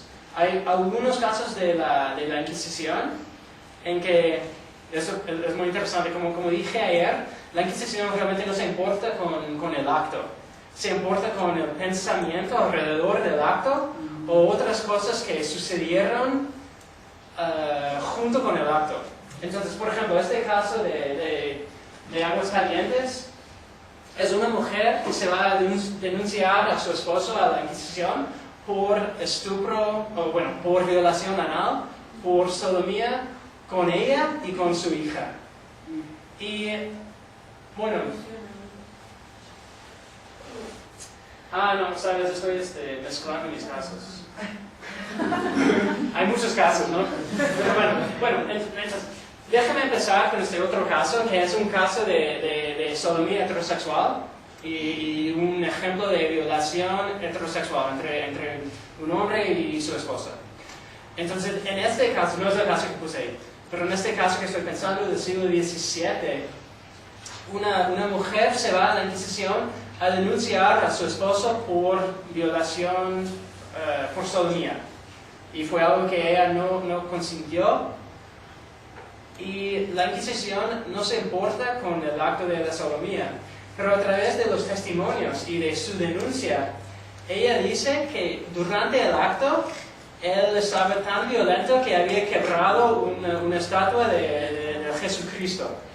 Y es eso que le importa a la Inquisición, que se había quebrado la estatua de Jesucristo durante este acto. Entonces, otra vez se ve como la mentalidad un poco de la Inquisición, ¿no? Entonces, bueno, sí, hay poquísimas pruebas de sodomía heterosexual. Sabemos que sí existía, sabemos que fue, bueno, no sabemos siempre, pero muchas veces no era algo consensual, pero tampoco es criminalizado. Bueno, debe ser criminalizado, pero no lo es. Y esto es, creo que el único ejemplo que había encontrado de un hombre que realmente recibe un castigo por haber estuprado a su esposa y a su hija de la misma forma. Y lo más interesante es que la mujer nada más que fue violada por su esposo, también es castigada por el acto. Es la esposa que denuncia al esposo. Y bueno, él recibe 200 latigazos y 8 años, bueno, aquí mezclado todo de inglés y español, 8 años de trabajo forzado, ¿no? Pero la mujer también es como se queda presa por 6 años en un hospital a servirles a los enfermos. Y realmente no hizo nada. Pero bueno, otra vez vemos un poco la mentalidad de las justicias y las autoridades coloniales. ¿Por qué dice? ¿Por qué dice instrumento quemado? ¿Y qué es beata, la primera? ¿Y una beata? ¿Qué es una beata? Una beata. Más o menos, no es una monja, pero es una mujer que es religiosa, que no tiene que tomar las mismas votos de castidad y todo eso, porque realmente no está dentro del convento, pero básicamente una mujer religiosa que vive en el mundo de afuera, ¿no? Va todos los días. Sí. Y lo del instrumento, que yo dije un poco ayer, que este es uno de los únicos casos que había encontrado de sodomía entre dos mujeres, y es Josefa de Garcías. Y como dije ayer, que no existe el caso criminal, nada más tenemos como un resumen de un parágrafo que dice lo que sucedió en el caso. Y lo único que sabemos es que Josefa Garcías fue juzgada y procesada por sodomía femenina con varias mujeres, y no tenemos ninguna información sobre las mujeres, y su castigo fue 6 años de servicio en un hospital, y ella recibió como una vergüenza pública con ¿cómo se dice? Dildo. Sí. Con el dildo que había utilizado para penetrar a otras mujeres en su cuello. Y sí, fue como ritualmente quemado en la plaza pública. No sé, un pregonero ahí. ¿Dice algo de qué le pasa al niño? Si la mamá y el papá... En este caso... ¿Hace alguna referencia? No, nada. Dos cosas. Número uno, o sea, aquí los hombres alguna vez eran perseguidos por masturbarse con santos. O sea, pensando en el delirio erótico, ¿esto también? ¿O no? Sí, pero nada más en casos de... Todos esos son casos de autodenuncias, ¿no? Que alguien se va a denunciarse al padre, el padre dice que no te puedo absolver, entonces vete a la Inquisición. Y aquí también. Sexo con el diablo, imágenes sagradas. Digo, supongo que no tuvo sexo con el diablo, sino que... sí, bueno. O sea, si no creyó, o bueno.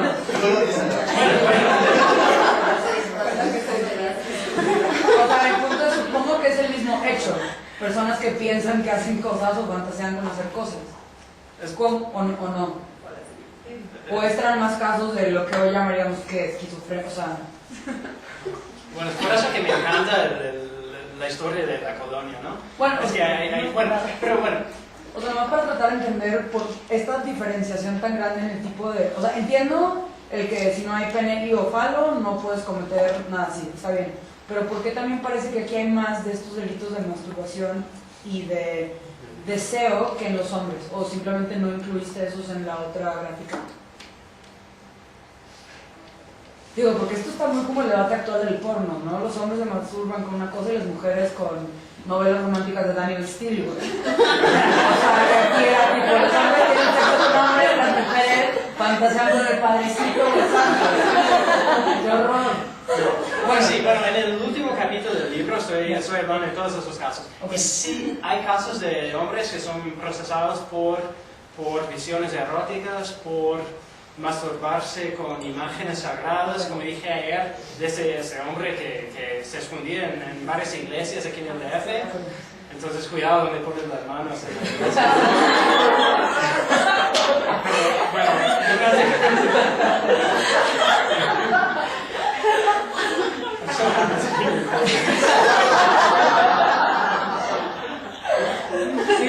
pero sí, tenemos una visión un poco distorcida, yo creo, porque había poquísimos casos que tenían que ver con mujeres.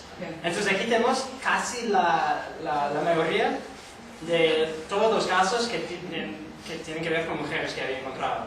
Entonces sí hay casos con hombres, y de los 300 y pocos casos de sodomía y bestialidad que tienen que ver con hombres, yo tengo nada más 2 tablas con 10 cada. Pero de las mujeres, como hay poquísimos casos, y son siempre, la cuestión no es la sodomía o la penetración, sincero en el caso de Josefa de García, ¿no? Pero tiene que ver más con, por ejemplo, en los casos de la Inquisición, tiene que ver con la definición de la herejía. Entonces, por eso. Y bueno, con el acto de sexo con el diablo, la verdad es que sí había mucho sexo con el diablo. Y les digo la verdad, realmente hay muchísimos casos en que mujeres dicen que están haciendo sexo con el diablo, y además que el diablo se les aparece como un hombre muy sexy, guapísimo, que hace el sexo mejor que sus maridos. Realmente aparece. Pero es una para los inquisidores y para la iglesia, bueno, por lo menos hasta la mitad del siglo XVIII, es una realidad y una posibilidad real de hacer sexo con el diablo, porque realmente el diablo se le puede parecer así físicamente, y es lo que dice en el caso de Agustina Ruiz. No dicen que no, tú eres loca, o tú estás como son puras visiones, pero dice que es una verdad teológica que los santos y Jesús y la Virgen María no pueden bajar del cielo para hacer sexo, pero el diablo sí. Entonces fue el diablo que hizo eso. Sí. Y nomás otra pregunta. O sea, entiendo que no existe la categoría de violación, pero supongo que el fenómeno de la violencia contra la mujer existía. ¿Cómo, por qué y qué tipo de mecanismos, igual y no jurídicos, se utilizaban? ¿No? Presión social, le contabas al padre, no, o sea, no sé. O neta, es como dirían las feministas, estaban jodidas por todas partes. Sí, pero en la colonia sí. Y yo digo eso porque, por ejemplo, una mujer que realmente fue una mujer de 40 años, que ya no es virgen, que es violada, se puede ir a denunciar a la autoridad. Sí, al violador, ¿no? Pero jurídicamente no existe un crimen. Entonces, sí, hay casos de como violencia o cosas así, pero las mujeres se ponen mucho más a riesgo su honor a abrir un caso criminal así, de que si hubiera se quedado como completamente callada sobre el hecho, por ejemplo. ¿Y cómo lidiaron con eso? O sea, ¿cómo lidias con eso? Que hay todo un grupo el problema es que la mamá le dice a la hija no hay problema y la consuela. O sea, tiene que haber algún mecanismo para... No sabemos, que no existe la documentación histórica. ¿Y no han hecho los feministas trabajo sobre esto en específico? Hay un libro que se llama Violación y estupro en la Nueva Galicia, que es un libro buenísimo, de hace como ya 20 años, de Carmen Castañeda, yo creo. Felicidades, el libro buenísimo.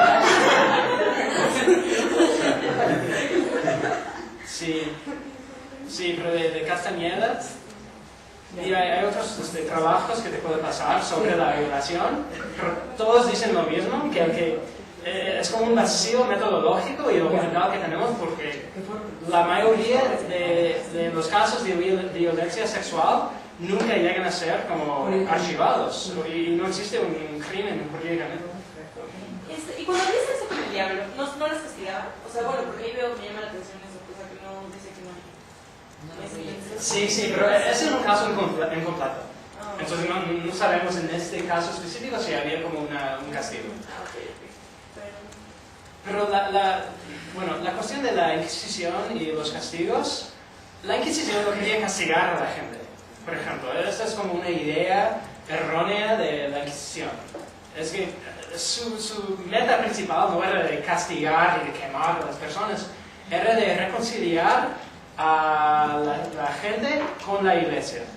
Entonces son nada más en casos muy graves en que una persona se resiste a esta reconciliación con la iglesia que las personas son castigadas. Entonces por eso que los judíos en la Nueva España son castigados más fuerte que los demás. Porque estos errores de cosas con sexo, después de como un año en la cárcel de la Inquisición, me imagino que ya estás como dispuesta a decir que no, ya me arrepiento de todo y ya quiero hacer todo y ya estoy rezando todos los días. Entonces, sí. Bueno, me falta más como una tabla con un poco más de detalles, pero bueno, no existe, por lo que tenemos prueba histórica, no existe casos de mujeres que son ejecutadas, judías sí, pero mujeres que tienen que ver con errores sexuales o estos otros errores que son castigadas muy fuertemente. Y bueno, no sé, también tiene que ver con ese vacío de la documentación. Pero no lo haces como Rabán de la iglesia. ¿Vale? Como Rabán. Casi nunca. Bueno, yo, por ejemplo, yo nunca había visto un caso de eso, en los casos de la Inquisición que había leído. Que siempre, como digo, la idea era de reconciliar a la persona con la iglesia, y si resistía tanto, como en el caso de algunos judíos y algunas judías, fueron muertas, ejecutadas, ¿no? Y ya, el último caso que les quiero platicar un poco es este caso de Juana Aguilar, Juana la Larga.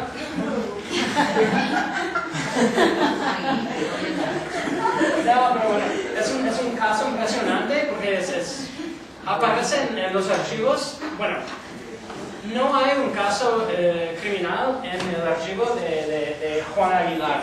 Lo que tenemos son artículos publicados en varios diarios y como La Jornada, ¿no? Pero La Jornada colonial en Guatemala.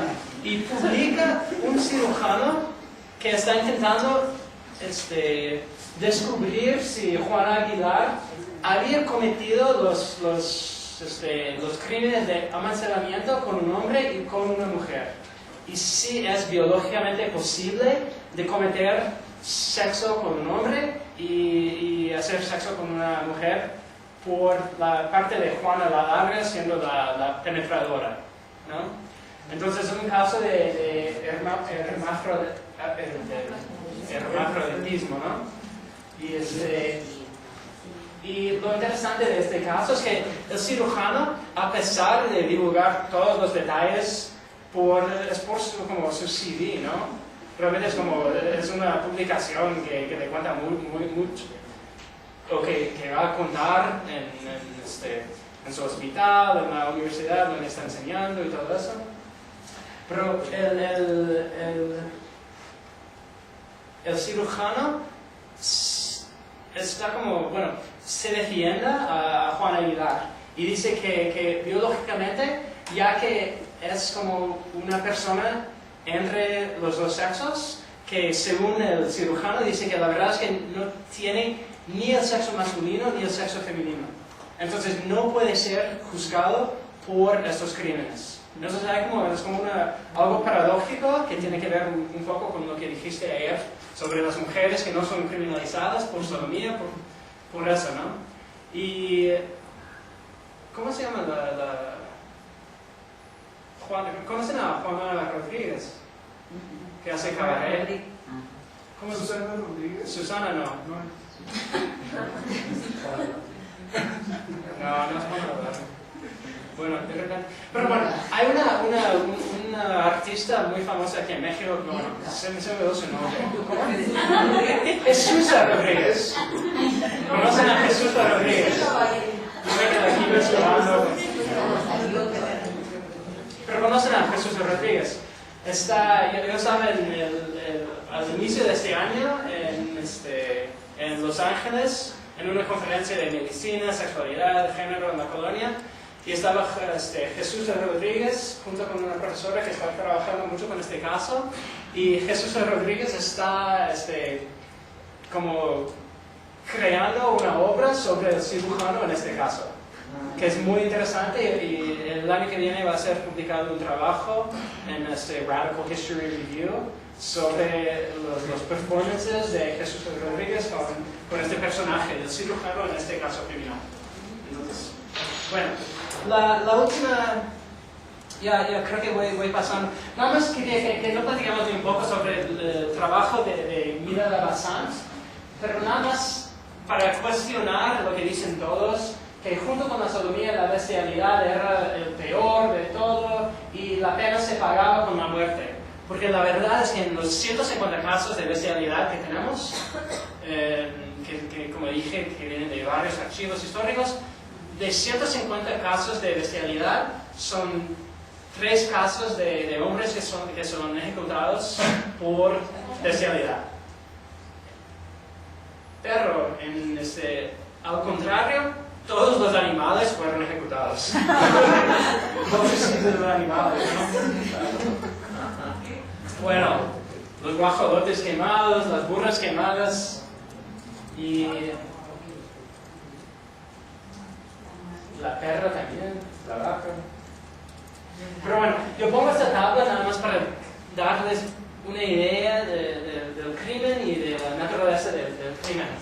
Y de los 150 casos que tengo, hay un caso que tiene que ver con una mujer, que es este caso aquí, Ana María de Leiva, que también hace sexo con el diablo. Es la misma, ¿no? Es la misma de la otra tabla. Hace sexo con el diablo. Menciona un acto sexual con un animal que no especifica cuál es el animal y masturbación con la hostia dentro de la iglesia. Y no es el único caso de eso. Espérate, ¿qué era la hostia? ¿La hostia que comes? Sí, la Eucaristía.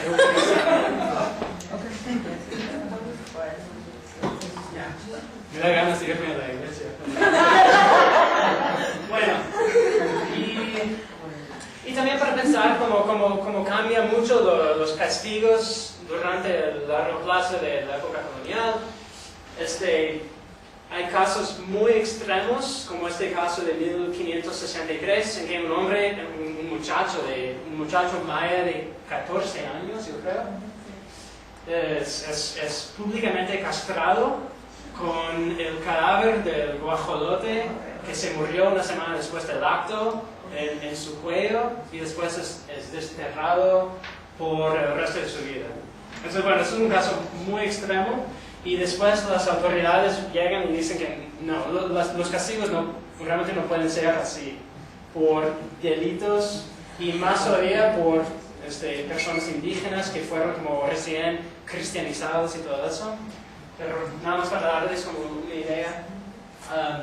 Esto es como un acontecimiento muy ritual con los casos que sin querer matarles a las personas que siempre dicen que, bueno, durante el ritual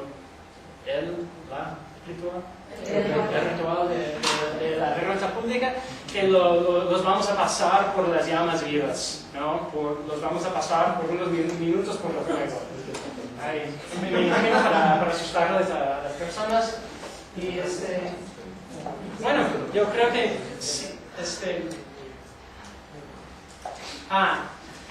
y nada más unos 2 ejemplos del lenguaje de los documentos de los archivos. Ese es el caso de Pedro Na, el muchacho que fue castrado. Entonces, está hablando el juez, pero condeno que de la cárcel de prisión en que está, sea sacado en una bestia de albarda, atado los pies y manos, y con voz de pregonero que se manifiesta su delito, y la justicia que se le mande hacer sea traído por las calles públicas de esta ciudad y sea llevado al suelo que está en la plaza de ella, y ahí sea castrado y le sean cortados los genitales y el destierro perpetuo de estas provincias de Yucatán.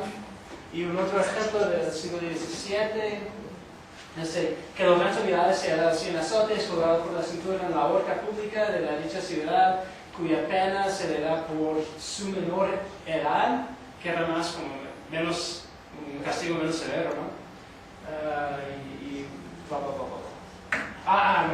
Por eso que tiene la idea también de proteger al ganado, ¿no? Que aparece aquí, que siempre son, los casos de bestialidad, la mayoría son adolescentes y como muchachos de 10 a 15 años que están como experimentando y siempre dicen la misma cosa, es que, yo quería hacer mucho sexo con una mujer, pero ya que no había, yo encontré una burra y ya, fue la primera vez y la única vez. Y los 3 casos de hombres que fueron realmente ejecutados por las justicias fueron hombres de mayor edad que fueron ¿cómo se dice? Recurrentes. Sí. Entonces, y ya que nos falta como unos minutos, nada más tengo más 2 imágenes para pensar en, me fascina cómo funciona el archivo como una forma de abstracción muchas veces y de como ocultar a la realidad o de lo que realmente sucedió. Entonces tengo un ejemplo aquí. Esto saqué de la página del AGN, que yo encontré este caso hace, como 3, 4 años, y yo vi, entonces el año 1810, son como 15 páginas, el delito es profanación de cadáver, y tenemos el acusado y el afectado. Y yo pensé, probablemente no tiene nada que ver con mi investigación, que no sé, es eso, pero ya que estaba revisando el mismo volumen por otro caso criminal de bestialidad, y pensé, a lo mejor voy a pasar a ver qué es lo que está escrito en esas páginas.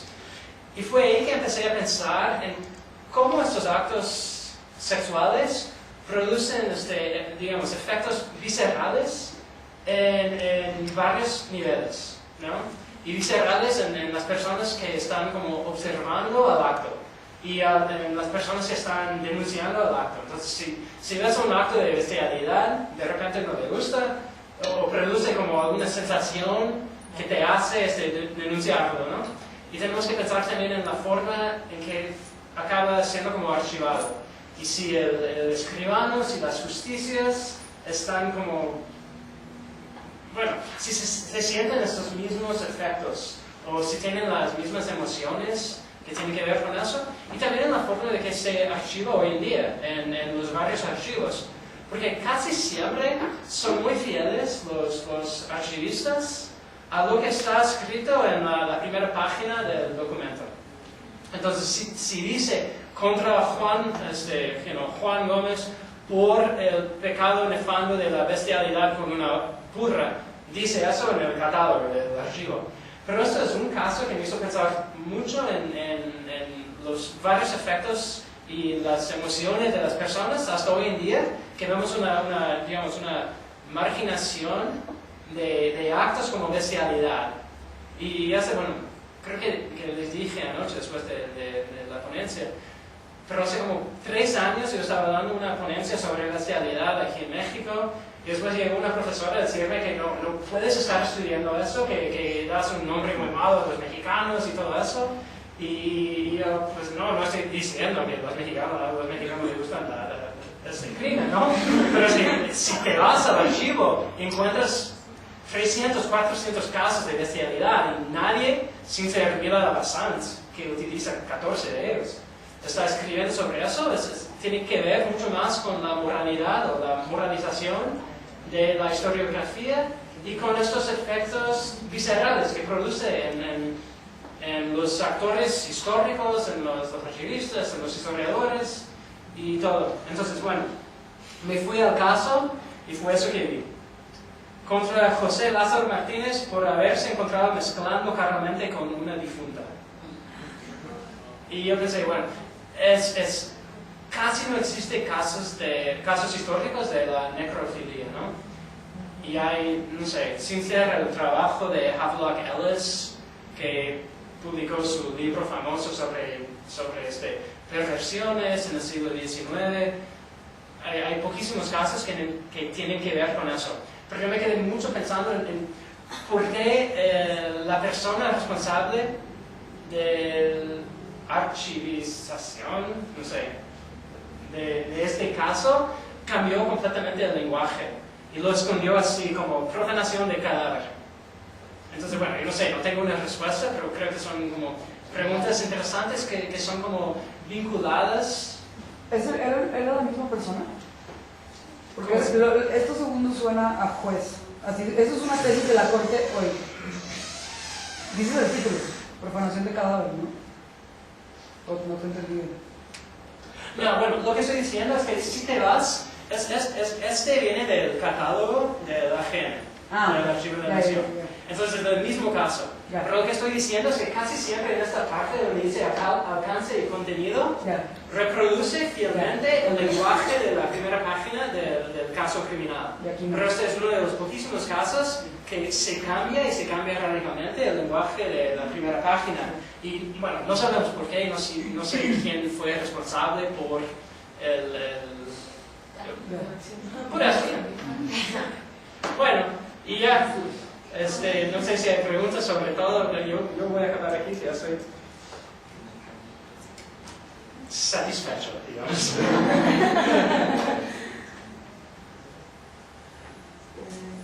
Sí. Una cosa que me dio curiosidad, ¿cuál era la lógica detrás de quemar a los animales? ¿Los animales eran impuros de alguna forma? ¿O? Sí. Sí, realmente fue eso. No tiene nada que ver con castigo al animal.